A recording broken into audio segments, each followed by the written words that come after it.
నారా చంద్రబాబు నాయుడు అనే నేను ఆంధ్రప్రదేశ్ రాష్ట్ర మంత్రిగా దైవ సాక్షిగా ప్రమాణం చేస్తున్నాను.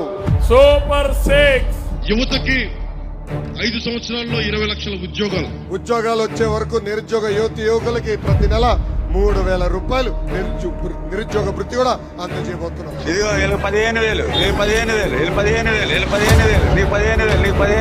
ప్రతి రైతుకి ఏటా 20,000 ఆర్థిక సాయం, సంవత్సరానికి 3 సిలిండర్లు. ఇంకా 18 నుంచి 59 సంవత్సరాలు వయసు కలిగిన మహిళలకి ప్రతి నెల 1,500 రూపాయలు మన ప్రభుత్వం హామీలు ఇచ్చాం, అధికారంలోకి వచ్చాం, పరిస్థితి చూస్తే దారుణంగా ఉంది. అన్ని చేయాలనే ఆశ ఉంది, కానీ గల్లా పెట్టి చూస్తే ఖాళీ అయిపోయింది. జీతాలు పెంచుతామన్నారండి 26,000. కనీస వేతనమైన ఇవ్వాలి కదండి, గౌరీ వేతనం ఎందుకు? కనీసం ఉచిత ఇసుక విధానం మీద అదొక శాపంగా మారింది అధ్యక్ష. ఎంతో ఆవేశం ఎందుకు? పేపర్లతో టీవీలో చూపిస్తారు అంత మటుకే ఇక్కడ లేదు. ఈ రోజు గోవులు చనిపోతుంటే దాన్ని పట్టించుకున్న నాదుడు లేడు ప్రభుత్వం. మా వల్ల అయితే కాదు, ఆయన ఎట్టోడు వచ్చాడు అన్న సంగతి తెలిసినట్టయితే అసలు మేము వేసేవాళ్ళం కూడా కాదు. ఈ చంద్రబాబు నాయుడు లోకేష్ చేస్తున్న పనుల వల్ల ఈ రాష్ట్ర ఇమేజ్ దెబ్బతిరగడం వల్ల ఈరోజు దావోస్లో పారిశ్రామికవేత్తలు ఒక్కటంటే ఒక్క రూపాయి కూడా మనకి ఎంఓఈ చేయకపోవడం చాలా బాధాకరం. ఆంధ్రప్రదేశ్లో ఉన్నటువంటి నిరుద్యోగ యువత కొన్ని లక్షల కోట్ల మంది మీ జాబ్ క్యాలెండర్ కోసం ఎదురు చూసి చూసి చూసి చూసి కళ్ళు కాయలు కాసిపోయి ఏం చేయాలో అర్థం కాక పోతద్దాలు పెట్టుకొని సొమ్మసిల్లిపోయి శ్వాస వచ్చి పడిపోయేటువంటి స్టేజ్లో ఉన్నారు. మీ యొక్క జాబ్ క్యాలెండర్ ఏమైందో తెలియజేయండి అయ్యా.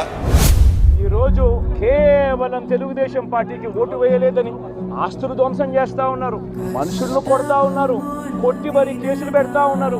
ఇంతటి అన్యాయంగా రాష్ట్రాన్ని రావణ కాష్టం చేస్తా ఉన్నారు. దేవుడా రక్షించు నా రాష్ట్రాన్ని పచ్చ మూకల నుంచి, పచ్చ రౌడీల నుంచి. నిజంగానే సార్, మీరు కూడా వెళ్ళి ఒకసారి చూడండి, ఒకసారి ఏం పాపం చేశాడు నా పిల్లల్ని, ఎందుకు కొట్టారు? రాజశేఖర రెడ్డి గారి విగ్రహాలను కొడతా ఉన్నారు, పగలు కొడతా ఉన్నారు.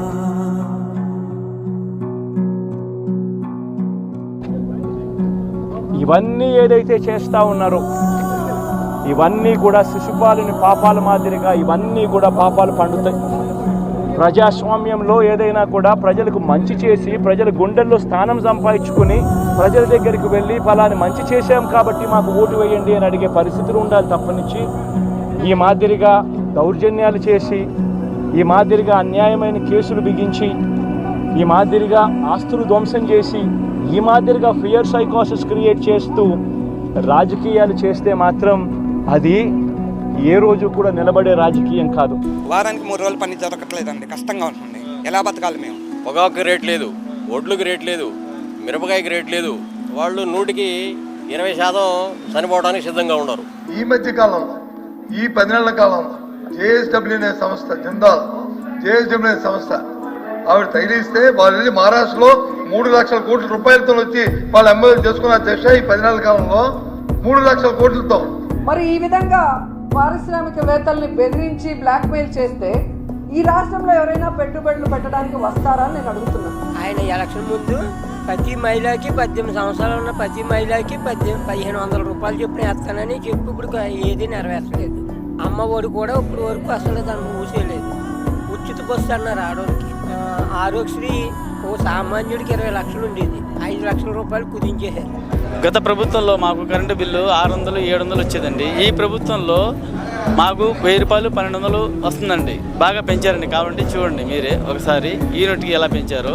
ఎంత ఘోరంగా వస్తున్నాయంటే అంత ఘోరంగా వస్తున్నాయి కరెంటు బిల్లు. కరెంటు బిల్లులు కట్టమంటారా, ఇల్లు అమ్ముకొని పోమంటారా? వాడింది తక్కువ, వచ్చే కరెంటు బిల్లు ఎక్కువ. ఏ సంపద సృష్టిస్తానండి? ఈ విధంగా పేదవాడి మీద, సామాన్యుడి మీద భారం, నడ్డి ఇరిచే భారం వేసి ఇదండి సంపద సృష్టించడం. మీరు మరి ఈ రకంగా ఇంత దారుణంగా పరిపాలన ఉంటుందని చెప్పి కల్లో కూడా అదే జగన్ పరిపాలనలో ఉంటే ఈ రోడ్ల మీద ఏ రోజు రాలేదు సార్. ప్రజలు ఇచ్చిన తీర్పును గౌరవిస్తూ వైఎస్ జగన్ అనే నేను ముఖ్యమంత్రి పదవిని స్వీకరిస్తున్నాను. ప్రజలకు పక్కగా రావాల్సిన మేబీ కూడా ప్రజలు దేహి అని అడగాల్సిన అవసరం లేకుండా పరిపాలన అన్నది అందిస్తామని చెప్పి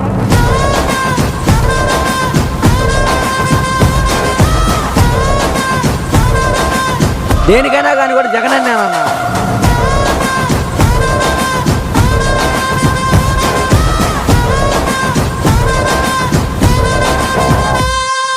Jagan garu, Andhra Pradesh has grown phenomenally under your visionary and youthful leadership. దశాబ్దాలు గడుస్తూ ఉన్నా కూడా భావితరంతో పోటీ పడాలి అని అంటే మన పిల్లలకు ఇంగ్లీష్ రాకపోతే పోటీ పడలేరని తెలిసి కూడా దాని వైపున ఆలోచన చేయకుండా ఉండడాన్ని మార్చి ఈరోజు మన స్కూళ్ళల్లోనే ఇంగ్లీష్ మీడియం తీసుకుని రావడం అభివృద్ధి అంటారు అధ్యక్ష. గ్రామ స్వరాజ్యానికి అర్థం చెబుతూ అధ్యక్ష, ఆ గ్రామంలోనే వార్డు గ్రామ సెక్రటేరియట్ని తీసుకొచ్చాం. ఆ గ్రామంలోనే వాలంటీర్ వ్యవస్థను ఏర్పాటు చేశాం. 50 ఇళ్లకు ఒక మనిషిని ఇచ్చి అదే కుటుంబాల నుంచి ఒక మనిషి 50 ఇళ్లకు తోడుగా నిలబడే కార్యక్రమం వాలంటీర్ వ్యవస్థ తీసుకొచ్చాం. లంచం లేదు, వివక్ష లేదు. నేరుగా ప్రతి పథకం కూడా కలుపు తట్టి వాళ్ళ ఇంటి దగ్గరికే వచ్చి వాళ్ళ దగ్గరికే పథకాలంటే ఏమిటో అర్థమయ్యే విధంగా చెప్పి వాళ్ళకు అందుతా ఉన్నాయి అధ్యక్ష. ఒక 100 సంవత్సరాల తర్వాత కూడా ఆ అభివృద్ధి గురించి మాట్లాడితే జగన్మోహన్ రెడ్డి ముందు పరిపాలన, జగన్మోహన్ రెడ్డి తరువాత పరిపాలన. Be it economic growth or ease of doing business, the state today ranks among the best in India. మన పిల్లలకు మంచి ఉద్యోగాలు రావడానికి, వారిలోని స్కిల్ను డెవలప్ చేసేందుకు అక్షరాల 30 కోట్ల రూపాయలతో స్కిల్ ట్రైనింగ్ సెంటర్ను కూడా చేయబోతా ఉన్నాము. కడపలో కొప్పర్తి.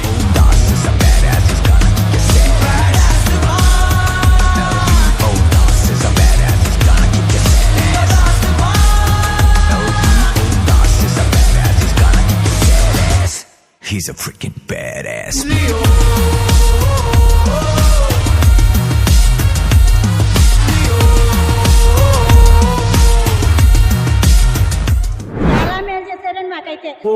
ఊపిరి మొత్తం ఉప్పెనలా పొంగిందా, మనం చేసిన మంచి ప్రజల్లో ఇంకా ఉంది. ఈ పయనం మళ్ళీ కొత్తగా మొదలైందా, మర్చిపోయామని ఇన్నాళ్ళు ఆకాశం ఆపేసిందా. కరోనా టైంలో 2 సంవత్సరాలు కరోనా వచ్చిందండి. 3 పూటలు శుభ్రంగా తిన్నామండి. ఇప్పుడు 5 నెలలు అయిందండి. ఓ పూట ఉండలేదండి. గెలుపై ఓ గెలుపై నీ పరుగే పూర్తయినా గమ్యం మిగిలే ఉందా.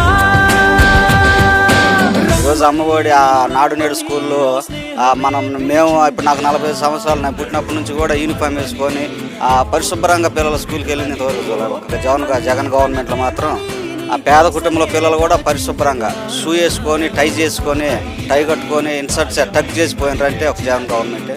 ఒక రాజశేఖర రెడ్డి కానీ, జగన్మోహన్ రెడ్డి గారు కానీ, ప్రజా సంక్షేమం కోరుకున్న వాళ్ళే కానీ వాళ్ళు పెట్టిన పథకాలు చిరస్థాయిగా నిలిచిపోతాయి అంతే.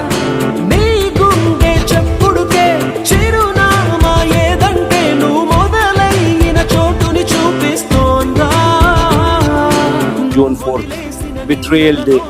చంద్రబాబు నాయుడు చేసిన మోసాలను నిలదీస్తూ, సూపర్ 6, సూపర్ 7 ఏమయ్యాయని ప్రశ్నిస్తూ, రెడ్ బుక్ రాజ్యాంగంతో చేస్తున్న అరాచక అన్యాయాలపైన గలమెత్తుతూ, ప్రజలతో కలిసి ప్రజల కోసం సామాజికవేత్తలను, యువకులను, రైతులను, మహిళలను, నిరుద్యోగులను అందరినీ కూడా మమేకం చేస్తూ కలెక్టర్లకు డిమాండ్ పత్రం ఇస్తూ నిరసన తెలిపే ఈ కార్యక్రమంలో అందరూ పాల్గొనాలని కూడా ఈ సందర్భంగా పిలుపునిస్తాం.